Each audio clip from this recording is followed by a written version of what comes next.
Hey everybody, this is Rennie Doyle, Detailing Success, and my lovely wife, Diane. Hello everyone. And coronavirus. I've been really slow to respond, and I think that by the end of this video and podcast, you'll understand why. Is that my goal was to take and have true, actual data, scientific data, as accurate as we possibly can. With that, I'm going to qualify this.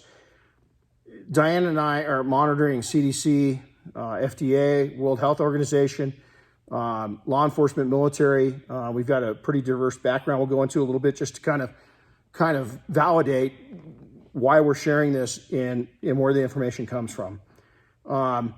With that said, is that anything we're saying here is you're going to have to take and back this up with the CDC and other sources, because we're not scientists, we're not doctors, we don't proclaim to be, but all we are is people in the industry that have been at it a long time, and we want to share our experiences with you.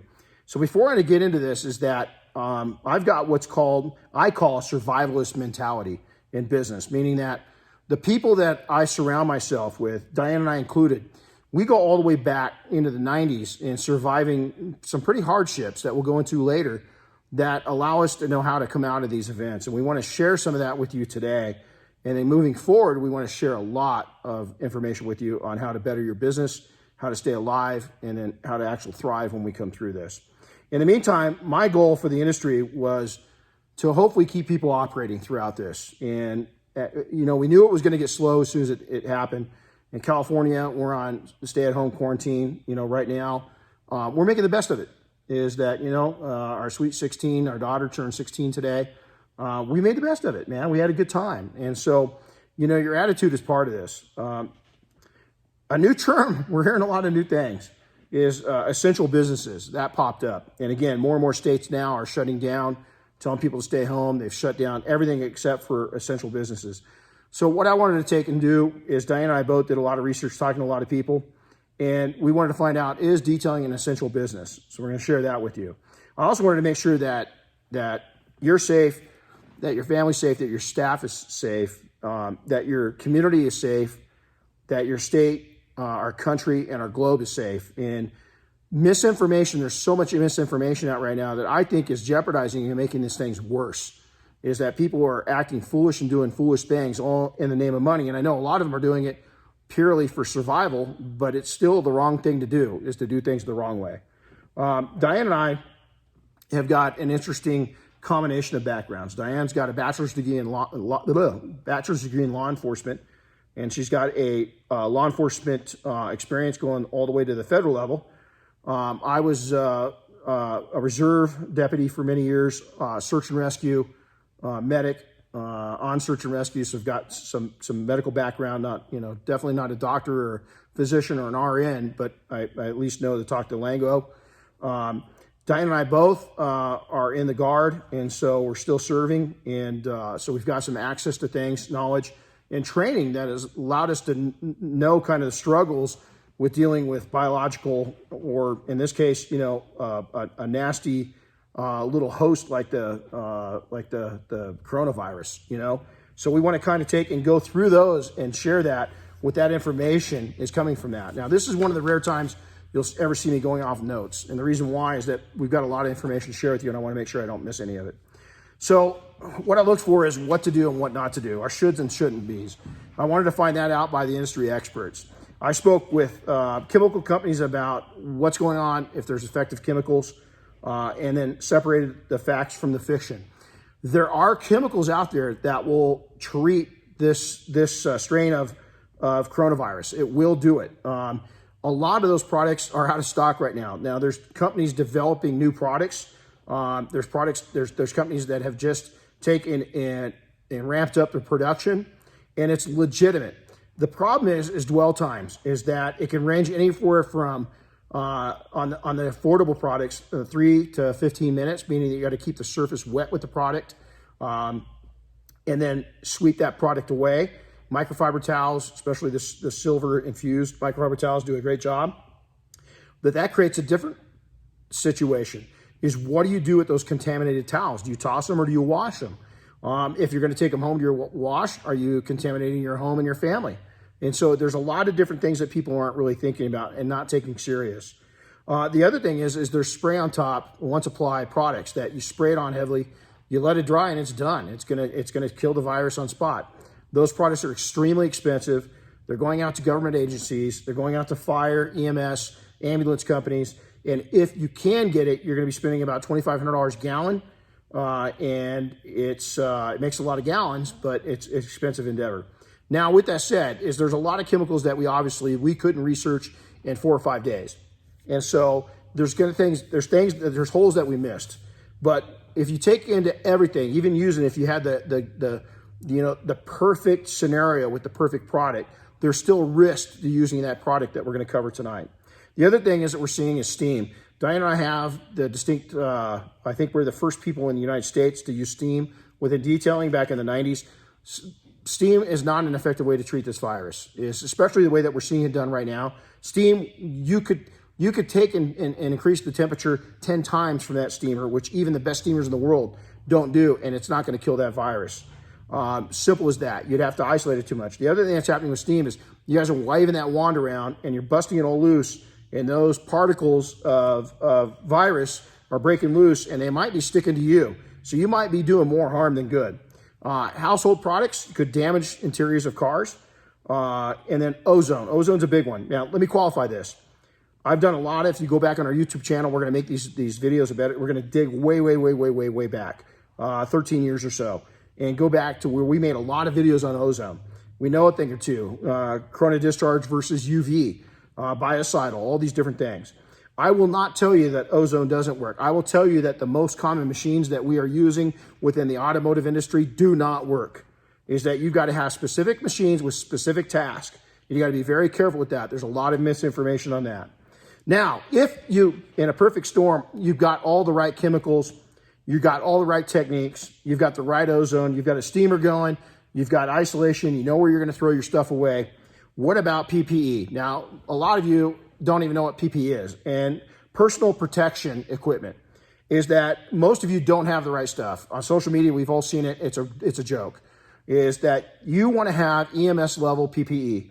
You want to have the gear that the firefighters going out with, the CDC's going out with to protect yourself. Right now, to go out and try to locate that, good luck. Because even the National Guard, the military, all the federal jurisdictions, all the state jurisdictions, all the counties, all the cities, all these different organizations are trying to get the same thing. And the chances of you getting your hands on enough supplies to allow you to keep in business, good luck. Now, you can continue to be ignorant and go ahead and go on as you are, but you're part of the problem, if you ask me. And I know this isn't going to make people happy, but I'm just being blunt. Now, professional input that we went to is that we went to civilians at the top level. We went to military, doctors, RNs, medics, and hospital technicians. We were able to take, and late today, right before we went on, I had a friend of mine that was involved in a meeting with the CDC. I sat in on the meeting. I got to ask 2 quick questions. We'll go over that. So that's where this information comes from. Also is that we talked to chemists. We wanted to find out about the chemicals that are going to work on this virus. A lot of them a week ago, the answer was, we don't know. B, as effective today, we've got more answers. The FDA, the feds, all those guys have upped the approval rating for these chemicals to give us possible solutions. Now, are some of these chemicals going to be, is it 100%? I can't tell you that. I'm not a chemist and I'm not a scientist. And I can tell you right now, they're saying that they work. But in the back of my mind, there's some doubt to some of the latest and greatest stuff that's just popped up all of a sudden. There are people that are going through and they are resourcing chemicals through very reliable chemical manufacturers that are turning around and going to be able to take and supply these items to us as service providers. Those companies are coming out as we speak, as of today, and going to be able to supply us that. But I will take and repeat and go back to it and segue back to PPE. It all comes back. That product alone isn't going to do anything. You get in a car, you're going to spray it on your clothes. You're going to end up with it, and you're going to be a petri dish. And you're going to give it to your family. You're going to give it to your coworkers. You're going to give it to your neighbors. And then the next thing you know is you've got an outbreak because of you. We talked with tool manufacturers such as the steamers, the ozonators, and HEPA vacuum cleaners. If you are using a traditional vacuum cleaner, again, you're part of the problem. If you're using a traditional ozonator, you're part of the problem. If you're using steam, you're part of the problem. It's a system. It's a whole system that allows you to adequately and safely treat this virus. Those things alone will not work. And again, ozonators, prove me wrong. Send me something, have somebody contact me, and if something available, I want to hear about it ASAP. Military personnel I totally trust. Is we've gone to some people that work in the medical field, in the private sector, that like us serve in the Guard. Keith Duplessis in the automotive industry. He's in a medical engineering company within the Guard in Texas. I've had long discussions with him about their protocol, and guess what? They're keeping soldiers as far away from this as they can right now. I spoke with top-level entrepreneurs. These are Fortune 50, Fortune 100, and Fortune 500 level CEOs. I've also gone out and had the conversation with top-level entrepreneurs within the automotive and automotive dealership and what they're doing and the protocols and what's scaring them, what's keeping them up at night. My goals were simple, is to keep people safe. Also to feed you with scientific information that is solid. It's based on knowledge, training, and again, science. I wanted to take and know the facts, and I wanted to establish a standard operating procedure, or an SOP, as we call it. I wanted to come up with something that would allow all of us within the entire automotive aftermarket industries to take and safely keep operating. That was my number one goal, was to keep us going so that we took and had as little impact financially as we possibly could. With that being said, is that with that goal, I wanted to realize that, you know what, the truth could not be covered up by finances. Is that we had to take and we had to give you and report back the facts that we found.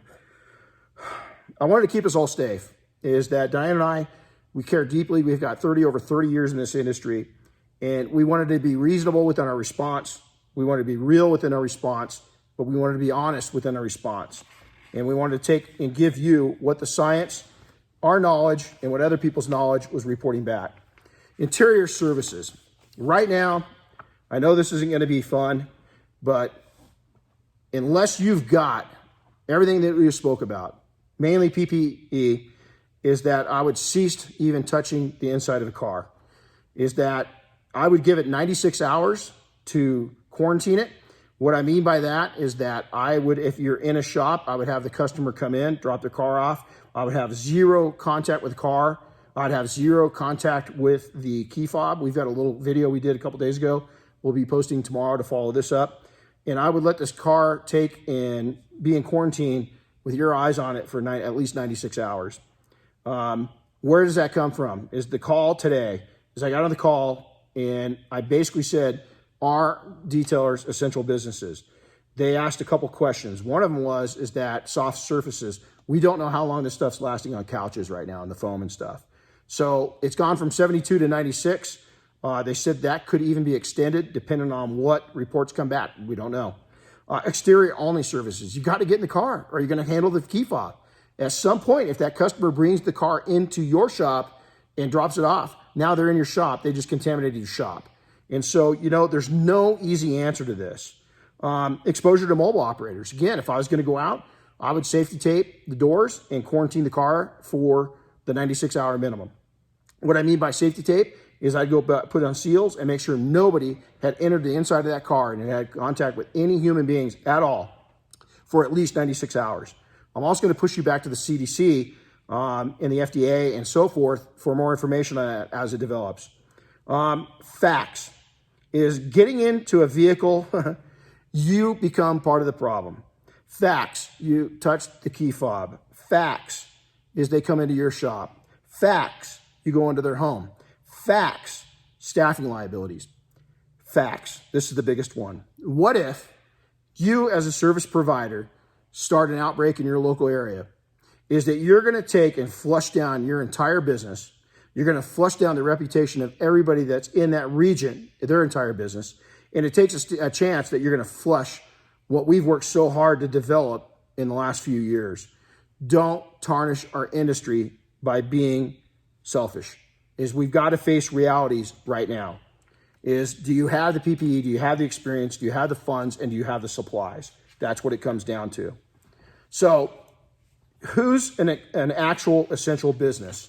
This was really interesting today. Is that here was the answer in about 30 seconds from CDC. If 65% of your business is EMS or more, you are an essential business. If, number two, the second question of two, if your company provides services that keeps the vehicle operating safely, you're an essential business. And I put out a couple more questions. I said, what about cleaning interiors? And what about, simply washing? And people are freaking out. And they said, that is non-essential. So there it is. That's from the feds. Now, if you might say, hey, I'm just going to offer a service and I'm just going to keep doing it. Well, here's the deal. Again, you're not looking in the long haul. You're looking in the short distance. You're looking right here. We need to be looking right here, right now. Is just cleaning the interiors, do's and don'ts, just wiping down the inside real quickly, just washing the car, just doing paint corrections right now. There's a lot of exposure that you're exposing not just yourself to, but everybody to. Also, my findings and recommendations is auto detailing, PDR, PPF, and window tinting does not warrant the essential business title. And therefore, in most states, your business could face legal issues in the event that you stay open. Furthermore, in the event that you continue to expose employees to those dangers, you're going to be in big trouble. The other thing is morally and ethically is that we don't know what this thing is. We really don't. Is that every day we're all seeing the circus worldwide. It's not just in America. You look at what Europe's going through. You look at what China went through. There's a lot of what ifs. I don't want to base the future of my family, the wellness of my family, and the wellness of my business on what ifs. I'm a solid answer kind of person. And I'm asking you to join me 2 weeks at a time and shut down your business. Is that unless you've got the proper PPE and unless you've got the proper experience and the know-how, is that you're in no place to continue your business at this time. Now, in the event that you've got EMS, the military, the government that approaches you to do contract work, simply ask them if they will supply the PPE for your company and the training on how to do it, and then the disposal of the items that you create during those services. Now, if you can get that, that is killer, and that's the way I would go. So here's my advice. In the event that you're going to continue, which I tell you not to, is that quarantine all cars under your control for a minimum of 96 hours. Why 96 hours? The CDC and the FDA, their latest facts, they are simply not sure. We just got adjustments yesterday. You can go onto the CDC website and sign up for the coronavirus updates via email, and it's very, very interesting to see how they're updating it all the time. So here's the deal, is that, I'd play it safe. Simple as that. Is that I've got some ways that we're going to survive this, and I want to take and share that with you. First off, if you're going to take and move on, you have to have EMS level PPE. You have to know how to use it correctly. Now, when we went through, you're going to go through an interesting training here because she gets to go through this for the first time. When I went through it, they put something in the air, and it did not smell good. And when your mask wasn't sealed, you knew it because you could smell that awful smell, and it wasn't pleasant at all. Because it took me several times having instructions to get that down where I could take and put it on and take it off safely.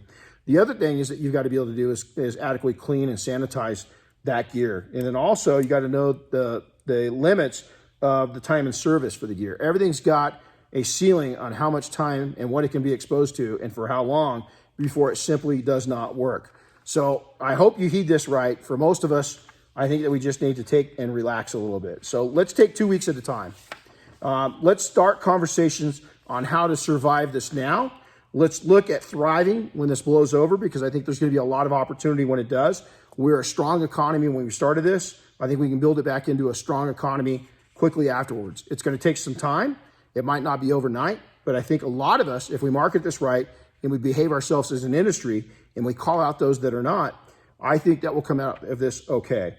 But here's my warning. If we continue on the path that we're going now, and some very reckless people keep on taking and trying to fleece the public on the facts, is that it's going to damage our reputation and it's going to take years to fix that. So here's what I'm willing to do starting right now is Diane and I, we're not into this profit. We're in this to survive it. We're in this to help the industry that we love. So starting right now, I am going to host several webcast and live events until we get through this event. We're going to come through and we're going to start with an event tomorrow. That's going to be the 24th at noon. And I'll cover what we're going to cover tomorrow. So that's noon Pacific time. And here's some of the topics, just some of them, is we're going to jump in heavily. And so what we're going to talk about is that, here's some of the most things we're hearing right now is are we an essential business? We're going to discuss that live a little bit, and then I'll take open-ended questions at the end. We're also going to talk about is that, what about your staff? What do you do with your staff? What do you do with people that you've hired on? They're dependent on you. And so we're going to talk about that a little bit. What to do about your finances, both at home and with your company. And then we're going to talk about how to get through this, what steps to be doing, and more importantly, how to look forward to coming out of this and being able to survive it, keep your business going, and then really thrive when we come out. The biggest thing is to learn from this situation. So I want to go back to 93. There's a housing crisis. I want to go back to the late 90s. Is that we had a mutual fund breakdown on Wall Street, caused a serious ripple. I want to go back to the tech bubble burst in the late 90s or 2000, and then we had 9/11 happen, and then we had the 2008 event happen. Is that, let me tell you, we survived that, and we're going to bring you people and panelists and guests that are survivalists, and they're going to be able to help to educate you. They're going to help to calm you. Listen, I got a patch on the back of my flight helmet, and it says, "Stop screaming, I'm scared too." And we're all in this together, and we're going to come out together. And for those of you that will stand up, don't dig in any deeper. Don't dig yourself into problems right now. Stop, drop, and roll. Get this thing under control. We're going to help you do it. So then, furthermore, after tomorrow, every Monday, Wednesday, and Friday, starting this week at 9 a.m. Pacific time, is that we're going to have a 30-minute business build-up webcast, podcast, and live event. You can attend live and ask questions. We're going to walk you through a very disciplined book of basics, bringing us back to basics.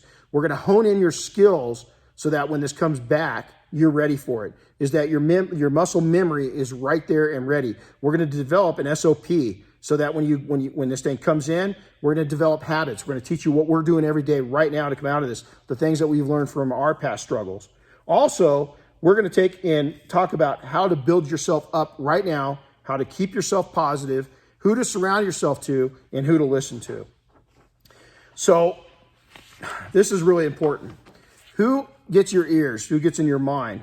The forums, and there's a lot of panels being put together and so forth, is that there's some really good information out there, but there's more bad information. There's a lot of people that have never been survival warriors. They've never taken and faced anything like this, and they're really flying by the seat of their pants. And if you ask me, what they want to do is see their name in lights.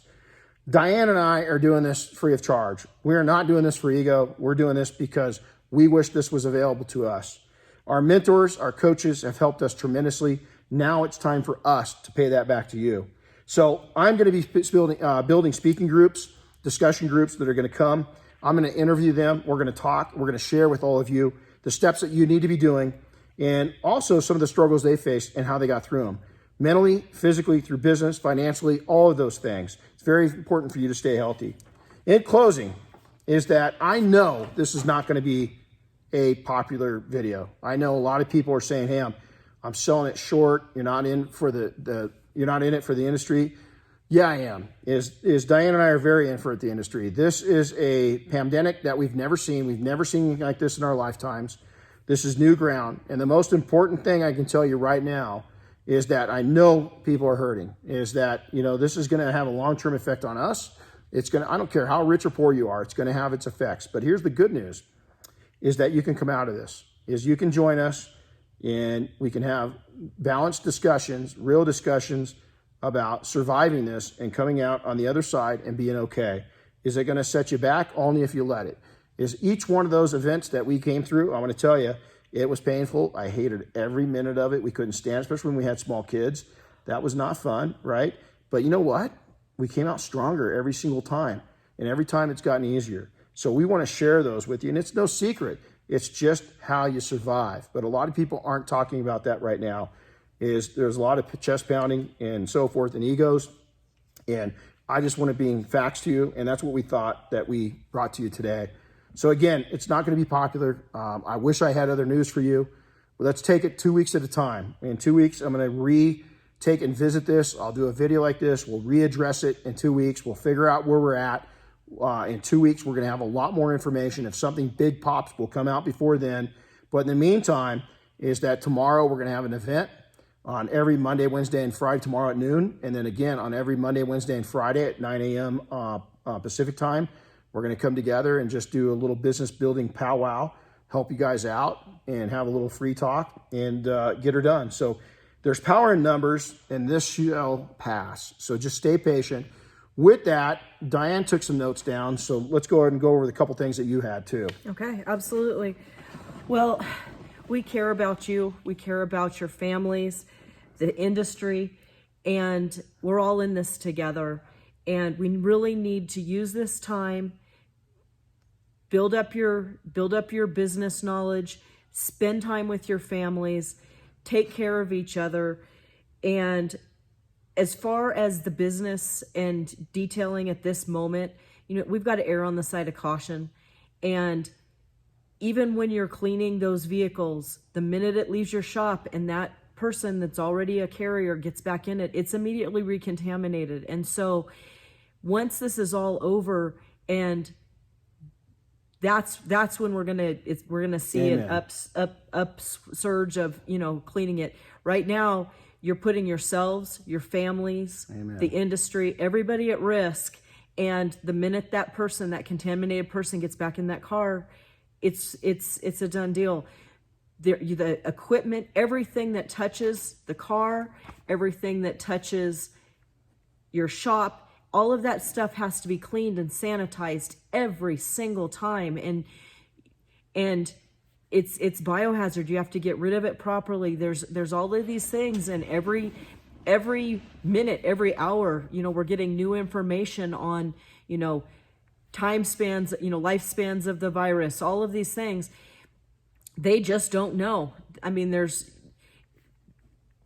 only been so much that they can do, and they're trying to keep up with it just as much as everybody else. And so keep an eye on the CDC website, keep an eye on that. But honestly, it's just like in an airplane, that oxygen mask comes down, you got to put it on you first, and then you got to take care of the people around you. We'll get through this. We love everybody out there, and we're here to help, and everybody needs everybody's help. And so that's huge. I'm glad I asked you that. And we're going to close this out with this. Don't give false hope. Don't give false negatives. Is that if you take and tell somebody you sanitized their car, it could be completely recontaminated and they put their guard down. Right now, the best thing to do is just to take and quarantine that car in place. And simple as that. Our habits are, as you can see cars behind you, we've got one car we're driving. We wipe it down the best we can every time we go to the store. We change our shoes and our outer clothing off when we get back from the store. We sanitize ourselves. We don't even take the bags in. We wipe all the groceries down. We sanitize that, and we do the best we can. That's all you can do. Don't be part of the problem. Be part of the solution. And for those that you want to survive, you can't survive by selling bad services. And, if it continues, we're going to start calling people out. It's wrong. And you know what? Karma's a bitch. Because if you continue to do that and you're just being greedy, there's too many jobs out there right now. I was walking through, we went to, like everybody, we go every couple, 2-3 days to the store. We get a little bit what we need, just to resupply and to keep us up, for a couple weeks. And there's one thing in common in all the stores. They all had help wanted ads, help wanted signs all over the place. Trucking companies, grocery store supplies, all those, medical supplies. There's a lot of jobs available right now. If you're self-employed, before you get yourself in a hole, go get a part-time job. Listen, man, I've done it. She did it. When I first started my first company, I worked, ironically, at Costco, stocking shelves until 4 a.m.